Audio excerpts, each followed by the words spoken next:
জীবনের মূল কষ্ট মায়ের প্রসব বেদনায়,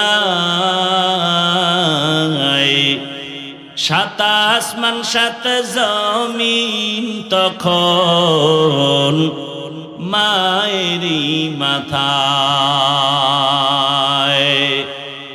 জীবনের মূল কষ্ট মায়ের প্রসব বেদনায়, সাত আসমান সাত জমিন তখন মায়েরই মাথায়।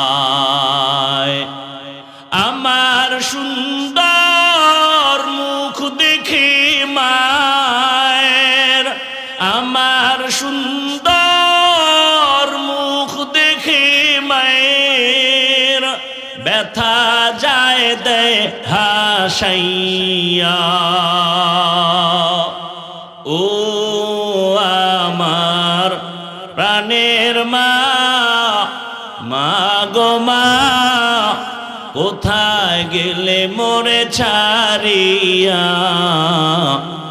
জনম দুঃখী ইয়াতীম আমি, চায় না কেহ ফিরিয়া। আমি যখন ছিলাম আমার মায়ের উদরে, চলাফেরা করলেন যে মায়, কত কষ্ট করে। আমি যখন ছিলাম আমার মায়ের উদরে, চলাফেরা করলেন যে মায়, কত কষ্ট করে। এমন মাকে কেমন আজি, এমন মাকে কেমন আজি যাব আমি ভুলিয়া। ও আমার প্রাণের মা, মা গো মা, কোথায় গেলে মোরে ছাড়িয়া? জনম দুঃখী ইয়াতীম আমি, চায় না কেহ ফিরিয়া। মাগো আমি ইয়াতীম বলে সবাই দেয় তাড়াইয়া, দুঃখের সাথে দিন কাটাই মা, পেটে ক্ষুধা নিয়া। মাগো আমি ইয়াতীম বলে সবাই দেয় তাড়াইয়া, দুঃখের সাথে দিন কাটাই মা, পেটে ক্ষুধা নিয়া। ঘুমের মাঝে মাকে দেখে, ঘুমের মাঝে মাকে দেখে কেন্দে দেই বুক ভাসাইয়া।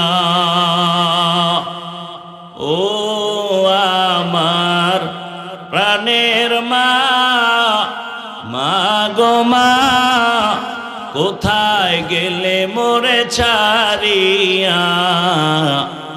জনম দুঃখী ইয়াতীম আমি, চায় না কেহ ফিরিয়া। খেদমতে মা দর পে দর কুন সুবহ শাম, তাকে বাসি দর্দ আলম নেক নাম। সাহায্য ছাড়া চলার কোনো রাস্তা খোলা নাই। আল্লাহ আমাদের দুর্বল করে বানাইছেন। আমরা মানুষ একটা মশার কাছে দুর্বল, পিপিলিকার কাছেও দুর্বল। এমনকি আমি প্রায় সময় বলি, মানুষের হাতে বানানো পাতলা 2 টাকা দামের একটা প্লেটের কাছে আমরা দুর্বল। এক কথায় জবাব, আমাদের মতো দুর্বল কোনো প্রাণী এই জমিনে তালাশ করে পাবেন না। আমরা খানার বেলায় দুর্বল, হাঁটার বেলায় দুর্বল, ঘুমের বেলায় দুর্বল, মেধার বেলায় বড় দুর্বল। একটা একটা বুঝাইতে গেলে অনেক সময় চলে যাবে। বড় বড় সমুদ্রের মধ্যে নীল তিমি আছে। এক একটা নীল তিমির প্রতিদিনের খানার তালিকা 1000 কেজি চিংড়ি মাছ খায় এক একটা নীল তিমি। কে খাওয়ায়? আরো জোরে বলেন। এক একটা নীল তিমির প্রতিদিনের খাদ্য 1000 কেজি চিংড়ি মাছ। কোহে কাফ একটা পর্বতের ভেতরে একটা প্রাণী বসবাস করে, সিমর্গ নাম। প্রতিদিন ওই সিমর্গের খানার তালিকা 40টা মোটা তাজা হাতি। কে খাওয়ায়? পিপিলিকার খানা কে দেন? বলেন। জঙ্গলের প্রাণীর খানা কে দেন? নদীর মাছের খানা কে দেন? সকালবেলা একটা পাখি বাসার থেকে ডানা মেলে বের হয়ে গেল, সারাদিন খোলা আসমানে ডানা মেলে মেলে ঘুরতেছে ঘুরতেছে ঘুরতেছে। সন্ধ্যাবেলা পাখিটা নিজের পেট ভরে বাচ্চার খানা নিয়ে বাসায় হাজির হয়ে গেল। এই পাখির খানা কে দিলেন? আরো আশ্চর্যের কথা শুনবেন, মনটা ভেঙে দিয়েন না, অনেক কষ্ট হইতেছে। আমি শারীরিকভাবে খুব ঠান্ডা লাগছে, কষ্ট হইতেছে, তারপরও বলতেছি আপনাদের আগ্রহের উপরে। মনটা খারাপ করে দিয়েন না, মোনাজাতটা দিয়েই ফেলাম, শুধু হাত উঠাবো, শেষ। এই বছরের জন্য বিদায়। আর সামনে দেখা হবে কিনা জানো, খালি বলবো আল্লাহুম্মা আমিন, শেষ।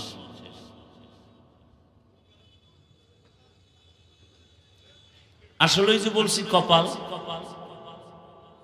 কি বলছিলাম মনে আছে? বলি না একটু আগে, 13 বছর বয়ান শুনেও কপাল খুলে না। আর রসুলকে জবাই করতে গিয়েও কি কপাল খুলে গেছে। এমন খোরা খুলছে ওমরের কপাল, যে ওমর মসজিদে বই একটা আওয়াজ দিছে 2000 কিলোমিটার দূরে ইরানে, সেই ওমরের আওয়াজ সে ডাইরেক্ট শুনে গেছে। এমন কপাল খুলছে ওমরের, তা দিয়ে এখন ওমর চলে, ওই রাস্তায় শয়তান আসে না। একটা যুবক মদের বোতল নিয়ে হাঁটতেছে আর গান গাইতেছে, ওমরের দেখা সেই ভয়। ওমর এখনো নজর দেয় নাই। ওমর আসতেছে, মদ বোতল নিয়ে যুবক কাঁপতেছে।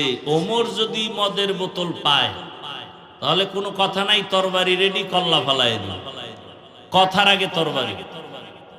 কি পাওয়ার আল্লাহ ওমরকে দিছেন! শয়তান ওমরের ভয় পায়। এখন যুবকের চোখে চোখে পড়ে গেছে, মদের বোতল ফালাইয়াও দিতে পারে না, ওমর দেখে বলাইছে। যুবক কি করবে? মনে মনে আল্লাহরে ডাক দিয়েছে, মাওলা তুমি ওমরের হাত থেকে আমাকে বাঁচাও, আমি আর জীবনে মদ পান করব না। ওমর আইসা গায়ে, তোর হাতে কি বোতল দে। ও তো কাঁপতেছে, গায়ে কাঁপো কেন, দে। যুবক তো খাঁটি তওবা করে ফেলছে। বোতলটা ওমরের হাতে নিয়ে উপরে উঠায় তাকায় দেখে 1 ফোঁটা মদ বোতলে নাই, টোটাল বোতলটা সাদা দুধে ভরা। খাকো বাদো আবওয়া আতিশ বান্দা বামানে তু মুর্দা বা হক জিন্দা। ঘুমে ধরছে আপনাদের? আমি জানি জাতি সারা রাত মোবাইলের হক আদায় করে ঘুমায় না। সারা রাত গুনার প্র্যাকটিস চলে ঘরে ঘরে। আল্লাহ হেদায়াত দান করুন। আল্লাহ তাআলা আমাদেরকে খানার বেলায় দুর্বল করে বানাইছেন, মেধার বেলায় আমরা বড় দুর্বল। দেখেন, আমি বয়ান করি ঠিকই, কিন্তু যদি আমাকে কোনো মাসআলার ফতোয়া জিজ্ঞাসা করেন, বলবা আমি পারবো না, মুফতি সাহেবের কাছে যাও। ঠিক নি? মুফতি সাহেব ফতোয়া দিব, এই কাম আমার না। তাহলে আমি যত মেধা সম্পন্ন হই না কেন, মুফতি সাহেবের কাছে আমি দুর্বল আছি না নাই? এমবিবিএস ডাক্তারের সার্টিফিকেট নিয়ে সবাই বসছে, এক একজন এক এক সাইড। মেডিসিনের ডাক্তারের কাছে গিয়া যদি কোন স্যার আমার কানের মধ্যে সমস্যা, কয় নাক কান গলার কাছে যা। আমি পারবো না। নাক কান গলাওয়ালা ভাই, তুমি আমার পেটের লিভারের চিকিৎসা দাও, বলে আমি পারবো না, এই বিষয় বিশেষজ্ঞ আর একজন। দুনিয়াতে আমরা মেধার বেলায় দুর্বল, খানার বেলায় দুর্বল। অর্থাৎ দুনিয়াতে যত দুর্বলতা আছে সব আমার মধ্যে আছে। আল্লাহ তাআলা বলেন, তোমারে দুর্বল করে বানাইছি আমি। এরপরে তুমি জান্নাতের পথে যদি আগাইতে চাও, ওই দুর্বলতা নিয়ে আগাইবা তো পারবা না, কারণ তোমার পেছনে আবার 3 দল শয়তান আছে, তোমার পেছনে টানে জান্নাতে যাইতে দিবে না। একদল মানুষ শয়তান, আর একদল জিন শয়তান, আর একটা হলো নফস শয়তান, যেটা বডির মধ্যে কাজ করে। এই 3 শয়তান আমাকে ধোঁকা দেয়, ওদিকে আমি নিজেই সৃষ্টিগতভাবে দুর্বল। আবার যেই দুনিয়াতে আমি চলে জান্নাতের পথে আগাবো, সেই দুনিয়ার পরিবেশটাও বড় খারাপ, দুনিয়ার পরিবেশটাও বড় দুর্বল। ডানে গুনাহ, বামে গুনাহ, সামনে গুনাহ। ঘর থেকে বের হব গুনাহ, ঘরের মধ্যে গুনাহ, কানের মধ্যে আওয়াজ আসে গুনার আওয়াজ, চোখের সামনে গুনাহ।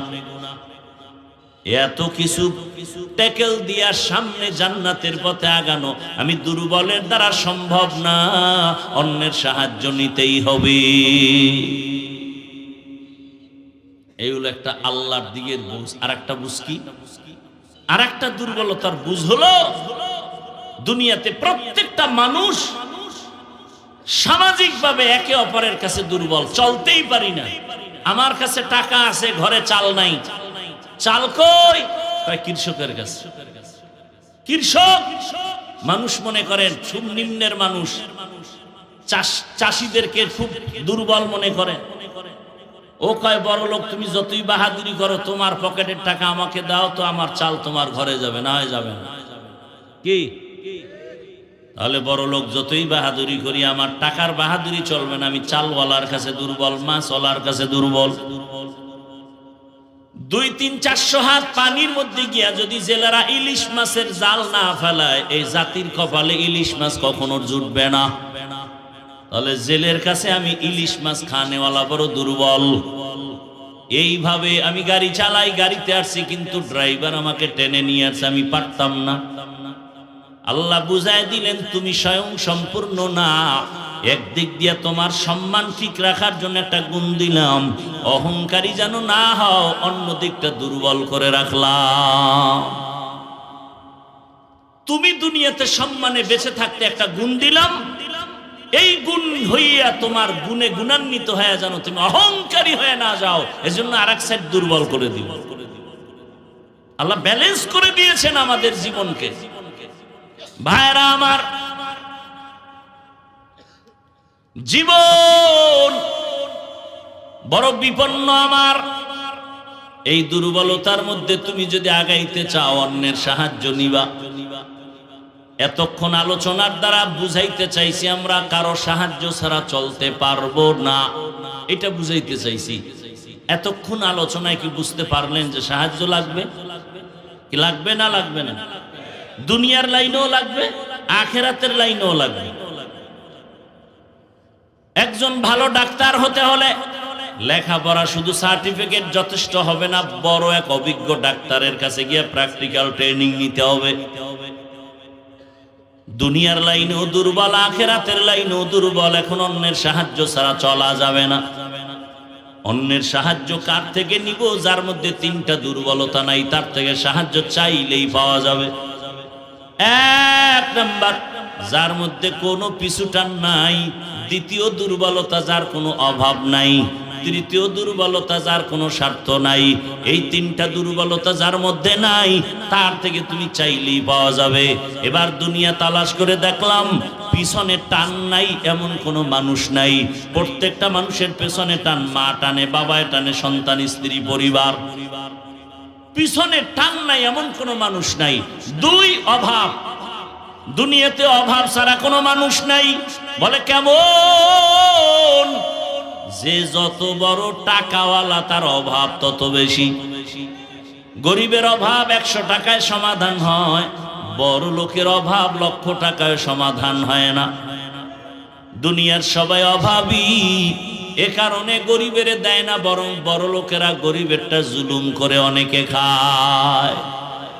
অভাবী না থাকলে গরিবের বেতন মারে, অভাবী যদি না থাকে তো শ্রমিকের টাইম মতো বেতন দেয় না। আন্দোলন করে কেন? বেতন নেওয়ার জন্য। তাহলে আমরা বুঝলাম অভাব ছাড়া দুনিয়াতে কোনো মানুষ নাই, পিছনে টান ছাড়া কোনো মানুষ নাই। 3 নাম্বার দুর্বলতা, স্বার্থ। দুনিয়াতে তালাশ করে দেখেন স্বার্থ ছাড়া কোনো মানুষ আসেনি। আমি খুঁজে দেখলাম 2 জন পেয়েছিলাম যার কোনো স্বার্থ নাই, মা আর বাবা। কিন্তু সোনার বাংলায় তাকায় দেখলাম স্বার্থের টানে কত মা কত বাবা তার সন্তানকে জবাই পর্যন্ত করেছে এই দেশের মধ্যে। কথা ঠিক নেই? আদালতে গিয়া মামলা করে মা বাবা সন্তানের বিরুদ্ধে। কত মা বাবা আপন সন্তানটাকে অন্যের কাছে বিক্রি পর্যন্ত করেছে, সেই ঘটনাও এদেশে হয়েছে। ফাইনাল বুঝে গেলাম এই দুনিয়ায় স্বার্থ ছাড়া কোনো মানুষ নাই। তাহলে দুনিয়াতে সবাই পিছে টানওয়ালা, দুনিয়ায় সবাই অভাবী, দুনিয়ার সবাই স্বার্থপর। অতএব দুনিয়ার এই গুণে গুণান্বিতদের কাছে সাহায্য চাইলে পাওয়া যাবে না। এই 3টা দুর্বলতা নাই, তার কাছে সাহায্য চাইতে হবে। হিসাব মিলাইয়া দেখলাম এই 3টা দুর্বলতা নাই একজন, আর তিনি হলেন আমার আল্লাহ। এবার বলেন, আমার আল্লাহর পিছনে টান আসেনি? আল্লাহর ছেলে মেয়ে আছে? লাম ইয়ালিদ লাম ইউলাদ উলাইকাস ওয়ালিদু মাউলুদেরা উ খালেকাস। আল্লাহ বলেন আমি একা, আমার কোনো পেছনে টান নাই। 2 নম্বরে আমার আল্লাহর কোনো অভাব নাই। আছে অভাব? ইয়া আইয়ুহান নাস আনতুমুল ফুকারাউ ইলাল্লাহ ওয়াল্লাহু হুয়াল গানিয়্যুল হামিদ।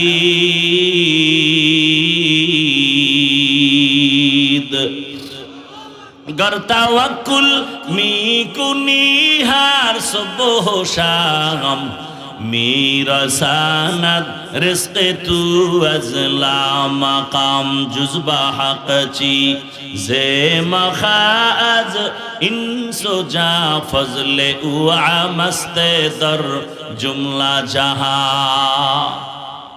ময়মনসিংহ এলাকায় বিশেষ করে মুক্তাগাছা থানায় আমার জানা মতে কোনো গ্রাম বাদ আছে কিনা যে আমি বয়ান করি নাই। সপ্তাহে সপ্তাহ মুক্তাগাছা ঘুমাইতাম আর প্রতিদিন 1-2টা বয়ান করতাম।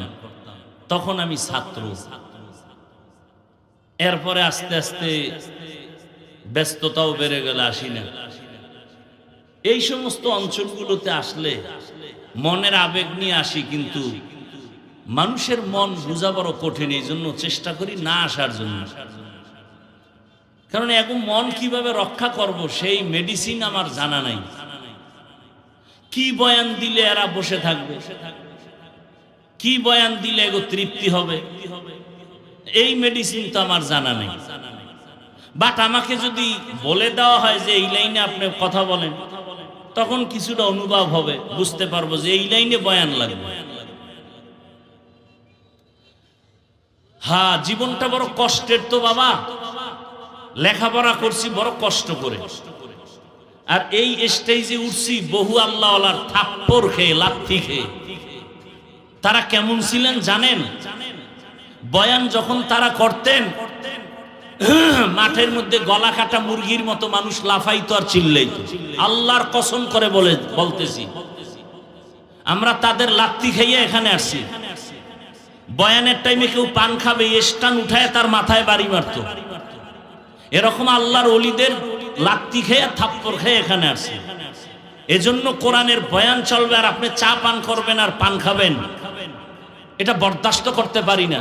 লড়াচড়া করবেন আর সে বয়ান তো করি না, যে জিকিরে লাগায় আমি একটু চা খাবো, আমিও তো খাই না।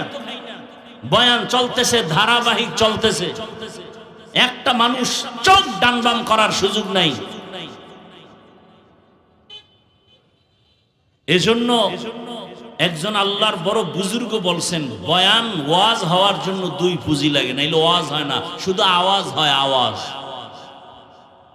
এক পুঁজি আল্লাহর রহমত, আর এক পুঁজি উপস্থিত শ্রোতাদের একনিষ্ঠ আকর্ষণ আর দিলের মোহাব্বত। এই দুই জিনিস থাকলে ওয়াজ হয়। আর সেই ওয়াজে কলবের মধ্যে গিয়া আসর করে, বাড়ি মারে, আর চোখ থেকে পানি আসে।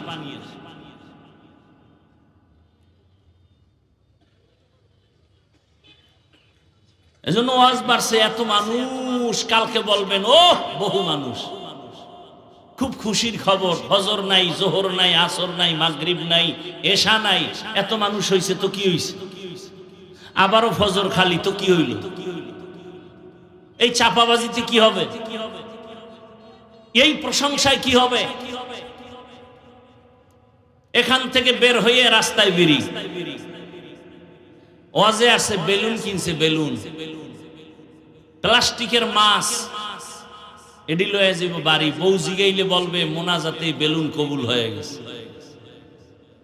এরা আসছে ওয়াজ শুনতে, আর ওয়াজের নামে মার্কেটে ঘুরে নারী পুরুষ যুবক যুবতী অবাধে ঘুরতেছে, হাসি তামসা করতেছে, খাইতেছে।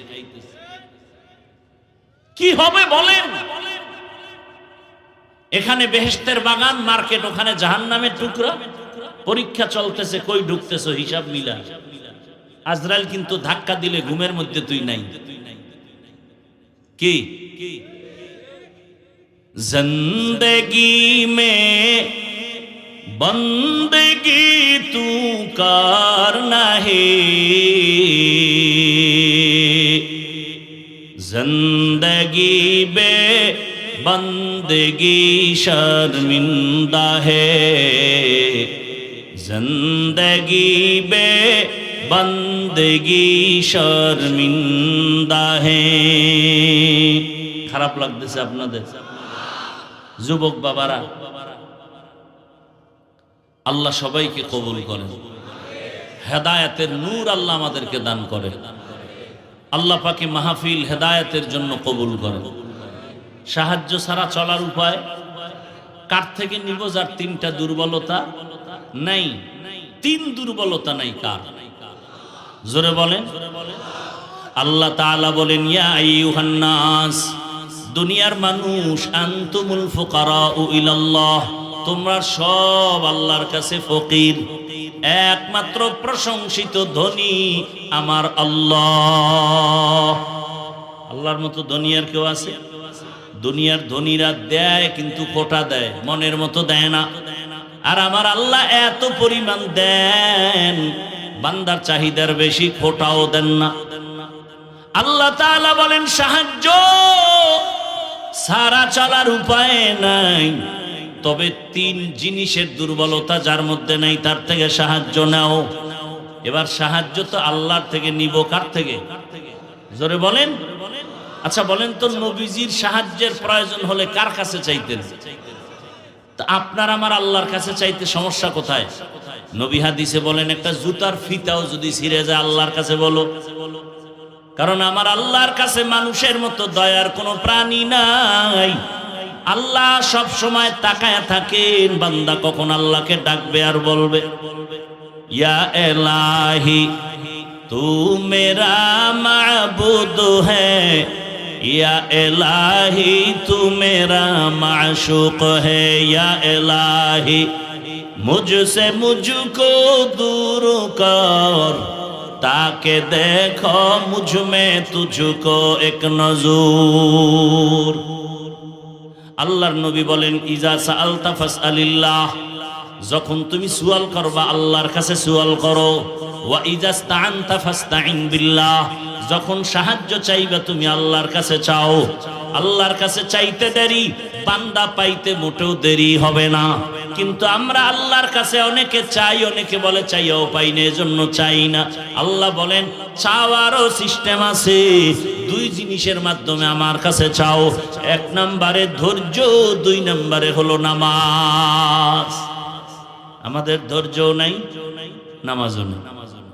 যেই নামাজ আমরা পড়ি ওই নামাজ কি নামাজ? নামাজও পড়ে মিথ্যাও বলি, নামাজ পড়ি সুদ খাই, নামাজ পড়ি ঘুষ খাই, নামাজ পড়ি জুলুম করি। এরকম নামাজ এদেশে নাই। এই নামাজ তো জান্নাতের নামাজ নাই। নামাজ কেমন নামাজ? আল্লাহ নিজেই বলে নামাজ কেমন জানো? আরাআইতাল্লাযী ইউকাযযিবু বিদ্দীন ফাযালিকাল্লাযী ইয়াদউল ইয়াতীম ওয়া লা ইয়াহুদ্দু আলা তুআমিল মিসকিন। এরপরে আয়াত কি? ফাওয়াইলুল লিল মুসাল্লিন। ওয়াইল নামক জাহান্নাম নামাজি মুসল্লির জন্য। ওয়াইল নামক জাহান্নাম নামাজি মুসল্লির জন্য। কোন ওয়াইল নামক জাহান্নাম? কোন নামাজি নামাজও পড়ে গুনাহও করে। আর যেই নামাজি নামাজ পড়বে গুনাহ করবে না, তার জন্য বিনা হিসাবে জান্নাত। এরে নবীর আশিক, আল্লাহর থেকে নামাজ আর সবরের মাধ্যমে সাহায্য চাও, আল্লাহ দরজা খুলে দিবেন। এরে নবীর উম্মতের দল, এই ধৈর্যের মাধ্যমে তুমি সাহায্য প্রার্থনা করো। ধৈর্য তিন প্রকার: ইবাদতের বেলায় ধৈর্য, মুসিবতের বেলায় ধৈর্য, গুনাহের বেলায় ধৈর্য। স্বামী আর স্ত্রী কথা বলতেছে, হঠাৎ করে একদিন স্ত্রী স্বামীকে বলে তুমি আমারে কেমন মহব্বত করো? বলে জীবন থেকেও বেশি। বলে তার নমুনা কি? বলে তুমি যা চাইবা তাই দিব, তুমি আমার জীবন, তুমি আমার মরণ। স্ত্রী একজন দিনদারি নারী, আল্লাহ ভোলা নারী, ডাক দিয়ে কয় হে স্বামী, ভালো করে বলো আমি যা চাইবো তাই দিবা? বলে হ্যাঁ। এবার স্ত্রী পরীক্ষামূলক বলে ও স্বামী আমার, আমি যদি চাইলেই দাও, দেরি না করো তো আমারে 3 তালাক দিয়া দাও। কয় তালাক? স্বামী খুশি। স্বামী বলে এটা তো দেওয়ার জন্য বলি না। বলে ওয়াদা করছো যা চাইবো তাই দিবা, দাও, তালাক দাও। দুইজনের ভেতরে মৃদু তর্ক শুরু হয়ে গেল। সমাধানের জন্য জামানার নবীর দরবারে রওনা। রাস্তার মাঝে যাইয়া হঠাৎ স্বামী বেচারা রাস্তায় পড়ে গিয়া পা ভেঙে গেছে। নুজহাতুল মাজালিসের মধ্যে ধৈর্যের বয়ানে ঘটনা আছে।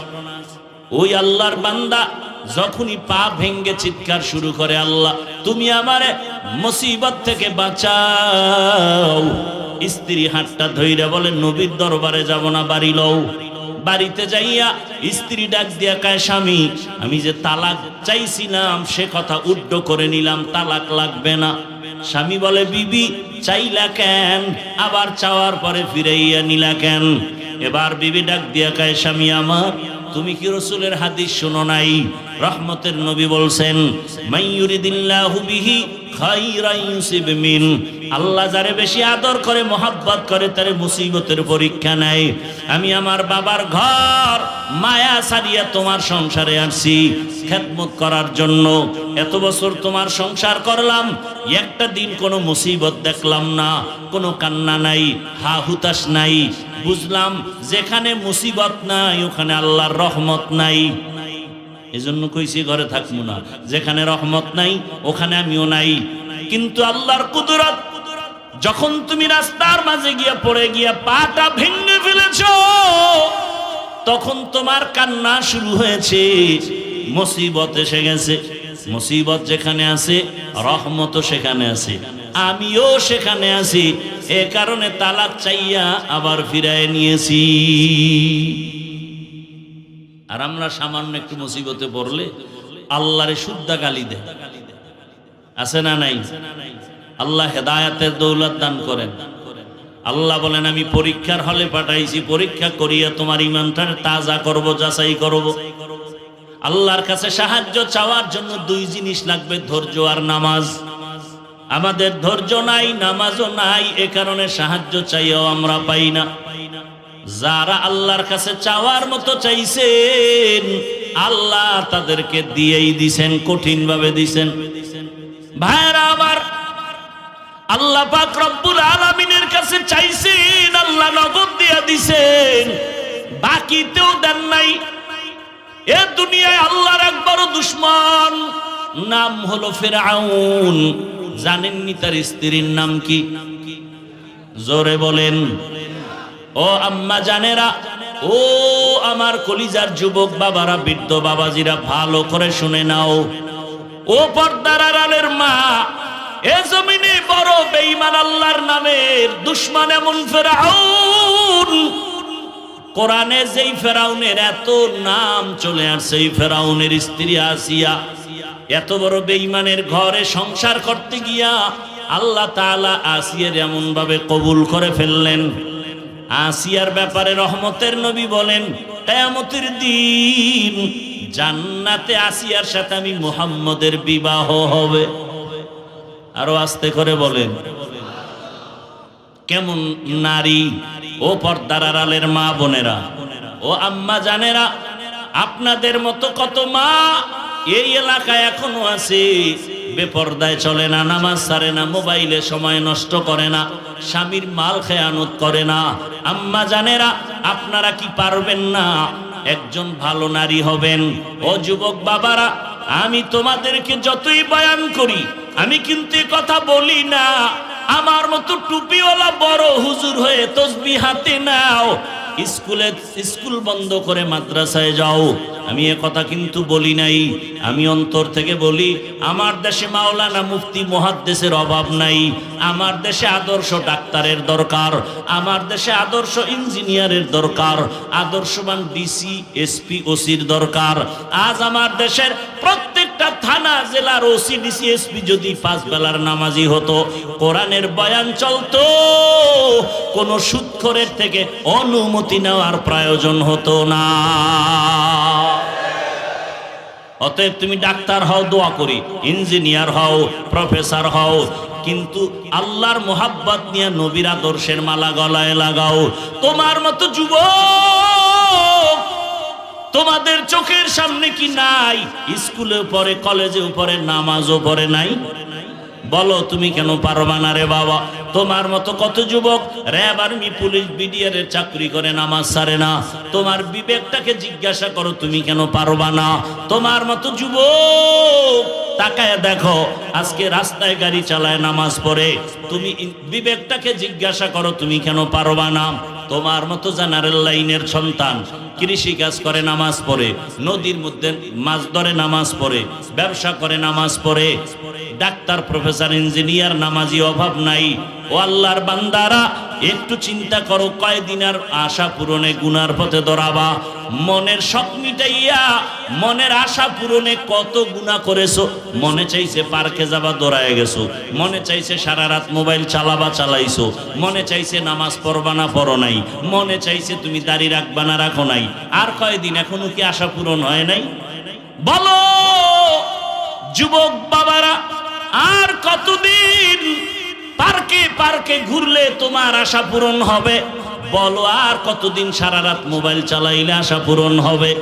আর কতবার দাড়ি কাটলে আশা পূরণ হবে? বলো আর কতবার নামাজ বাদ দিলে আশা পূরণ হবে? এবং এ কথাটাও বলো, তোমার হায়াতের বাকি আছে আর কতদিন? এমন কোনো দিন নেই যুবকের লাশের খবর নাই। পানির মধ্যে যুবকের লাশ, ঘুমের বিছানায় যুবকের লাশ, গাড়ির নিচে যুবকের লাশ, ওই মহামারী করোনায় যুবকের লাশ, ডেঙ্গুর মধ্যে যুবকের লাশ। মাত্র কয়েক মাস আগের ঘটনা, বিদেশ থাকিয়া টাকা স্বর্ণ নিয়ে আসছে বাড়িতে, আনন্দ বিবির জন্য অলংকার। এয়ারপোর্টে এসে নামলো, স্ত্রী পরিবারের সবাই গাড়ি নিয়ে স্বামীকে আগাইয়া নিতে আসলো। গাড়ির মধ্যে উঠলো, গাড়ি চললো বাড়ির গন্তব্যে। যাইতে যাইতে কত গাড়ির মধ্যে বাচ্চা পরিবারের সাথে বহুদিনের মহব্বতের আকর্ষণীয় আনন্দ চলে। আল্লাহর কুদরতের খেলা, বাড়ি যাওয়ার কাছাকাছি গাড়িটা পানির মধ্যে চলে গেল। কয়েকদিন আগের ঘটনা দেখছো রে বাবা? ওই যুবক চোখের পানি ছেড়ে মিডিয়ার সামনে কান্না করে। মানুষ বিয়ে করে না খাইয়াও বউ পোলা নিয়ে থাকে একটা আনন্দ। আমার কপালে সে আনন্দ নাই। টাকা কামাই করার জন্য বিদেশে গেলাম, আজ আমি টাকা আর অলংকার নিয়ে আসলাম, কিন্তু আমার কপাল কেন এত খারাপ? নিজের হাতে আমার বাচ্চাটা মরে গেল চোখের সামনে, স্ত্রীকেও হারাইলাম, এখন আমি কোন ঘরে যাব? আমার ঘর এখন আনন্দ দেওয়ার কেউ নাই, বাতি জানানোর কেউ নাই। ও আমার যুবক বাবারা, সিঙ্গাপুরে যাবে, হয় না ভিসা হঠাৎ করে হয়ে গেল, টিকিটও কেটে ফেললো, আর 5টা দিন পরেই সে সিঙ্গাপুর চলে যাবে। অল্প বয়সের যুবক। 2 দিন আগে এক বন্ধু সকাল 8টায় টেলিফোন করে কয়, চল আমরা একটু নাস্তা করতে যাই। যুবক বলে, মা আমি একটু বের হচ্ছি। কেন? বলে, অমুক বন্ধু আসছে, চায়ের দোকানে যাব। ওই মরণস্রোর নাম কি? বাইকটা নিয়ে বের হইয়া বন্ধুরে পেছনে নিয়ে চায়ের দোকানে যখন চালানো শুরু করলো, এমন ভাবে আঁকা বাঁকা টান দিছে, দেওয়ালের সাথে বাড়ি লেগে জায়গায় বন্ধু পরে মাথায় আঘাত, জাগাত নাই। সিঙ্গাপুর মাওলায় নেয় নাই, একেবারে বাড়ির থেকে আসল বাড়ি পর্যন্ত আল্লাহ টান দিয়া নিয়ে গেল। ও যুবক বাবা, ইদানিং কালে যত লাশের খবর, যুবকের লাশ, মনটাকে একটা কথাই বুঝাও যে আমার মতো যুবক জেনারেল লাইনে থাইকাও যদি স্কুল কলেজে পড়ে নামাজ পড়ে আমি কেন পারি না? চাকরি করে, ব্যবসা করে, কৃষি কাজ করে, শ্রমিকের কাজ করে, আমি কেন পারি না? এখনো সময় আছে, তওবা করো। ও পর্দার আড়ালের মা, ওই ফেরাউনের স্ত্রী আল্লাহকে এতবার রাজি করে ফেললেন যে নবী নিজে বলে গেছেন কিয়ামতের দিন আসিয়ার সাথে আমার বিবাহ হবে জান্নাতের ভেতরে। আসিয়া ফেরাউন একদিন দেখে আসিয়ার জবান থেকে আমার আল্লাহর নাম বের হয়ে গেছে। ফেরাউন কয়, এই আসিয়া, কার নামটা নিলা? বলে, আমার রব। ফেরাউন বলে, মিশরের রব তো আমি, তুমি আবার কারে রব বলো? বলে, তোমারে যিনি বানাইছেন তিনি আমার রব। ফেরাউন বলে, সর্বনাশ, তুমি আমাকে রব মানো না? বলে, না, মানি না। এবার বুঝানো শুরু করলো, একবারের জন্য হলেও তুমি আমাকে রব বলো, আস্তে আওয়াজ দিয়া বলো। আসিয়া কয়, ঈমান আমার আল্লাহর জন্য এনেছি, মরিয়া গেলে যাব। আমার আল্লাহ তো এমন দুর্বল না যে তোমাকে আসতে বললে শুনবেন না। আমার আল্লাহকে আর ফাঁকি দেওয়া যাবে না। ফেরাউন সোজাভাবে যখন পারে নাই, এবার বাঁকা হইয়া খানা বন্ধ, ঘুমের বিছানাও নাই, কষ্ট দিতে দিতেও ফেরে না। এক পর্যায়ে ফেরাউন সিদ্ধান্ত নিল আসিয়াকে শুলিবিদ্ধ করে ফাঁসির মঞ্চে মেরে ফেলা হবে। ঘোষণা হয়ে গেল আসিয়ার ফাঁসি হবে অমুক দিন। মিশরের ময়দানে হাজারো লাখো মানুষের সমাগম হয়ে গেল। আসিয়াকে হাতে পায়ে রশি লাগাইয়া ফাঁসির মঞ্চে যখন নেওয়া হয়, আসিয়ার চোখে পানি, কান্নার আওয়াজ। হঠাৎ করে তাকাইয়া দেখে জামানার নবী মূসা ওই পথ দিয়া হেঁটে যায়। মূসা নবী তাকাইয়া দেখে আসিয়াকে ফাঁসির মঞ্চে নেয়। আসিয়া ডাক দিয়া কয়, নবী আপনি জানেননি আমি আসিয়ার হালাত কি? বলে, জানি। বলে, আপনি শুনছেন এই ফেরাউন আমাকে এখন শুলিবিদ্ধ করে মেরে ফেলবে। আসিয়া কান্নার থেকে চলে যাব, আপনি তো ফাঁকে ফাঁকে আমার আল্লাহর সাথে কথা বলতে যান, একটু আমাকে বলবেন এই মুহূর্তটা আমার মাওলা আমার উপরে কেমন আছেন? মূসা নবী কয়, রে আসিয়া, আমার আল্লাহ তোমার উপরে এখন খুশি। কোরআনের আয়াত। আসিয়া এবার এই কথা শুই না চোখের পানি সারিয়া আসমানের দিকে একটা তাকায়া মুনাজাত দিছে, ক্বালাত রব্বি ইবনিলি ইনদাকা বাইতান ফিল জান্নাহ। আসিয়া ডাক দিয়া কয়, রে মালিক, এত বড় ক্ষমতাওয়ালা ফেরাউনের ঘরে থাইকা আমারে থাকার জায়গা দেয় নাই, খানাও দেয় নাই রে আল্লাহ, শুধু তোমার মোহাব্বতের কারণে বিদায় বেলা তোমার কাছে একটা দাবি, দুনিয়াতে থাকার মতো একটা ঘর আমি পাই নাই, খানার মতো আরামের খানাও পাই নাই, বিদায় বেলা তোমার কাছে আমার আরজি, তোমার পার্শ্বে জান্নাতে একটা ঘর বানাইয়া দিও, তোমার কাছে একটা জান্নাতে ঘর বানায় দাও, আমি আসিয়া যেন সেখানে আরামে থাকতে পারি। কান্না করে আসিয়া এবার ফাঁসির মঞ্চে যাবে, আবার আকাশে তাকাইছে, আসিয়ার সাথে সাথে কান্না বন্ধ, হাসি দেওয়া শুরু করলো। ফেরাউন বলে, এখন তোমার ফাঁসি হবে, তুমি এখন কান্না বন্ধ করে কেন হাসো? আসিয়া ডাক দিয়া কয়, ফেরাউন তুমি দেখো না, আমি আল্লাহর কাছে এখন চাইছি জান্নাতে একটা ঘর।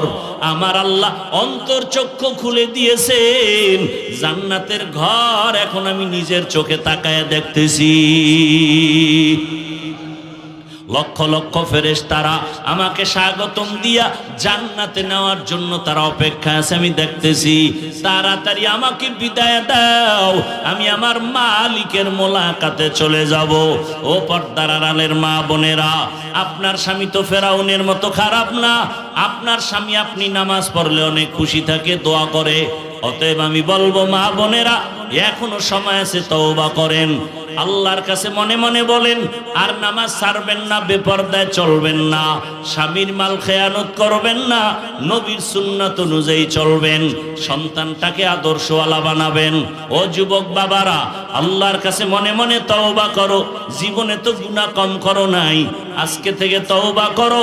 আল্লাহকে বলো, হে আল্লাহ, আর গুনাহ করব না, নামাজ ছাড়বো না, দাড়ি কাটবো না, বেপরদায় চলবো না। মা বাবার দোয়া নিয়া, শিক্ষকের দোয়া নিয়া, উলামায়ে কেরামের পরামর্শ নিয়ে নবীর আদর্শে চলবো। তওবা করার মতো যদি করতেই পারো, আল্লাহ পাক তওবার দরজা দিয়ে গুনাহ মাফ করে দিবেন।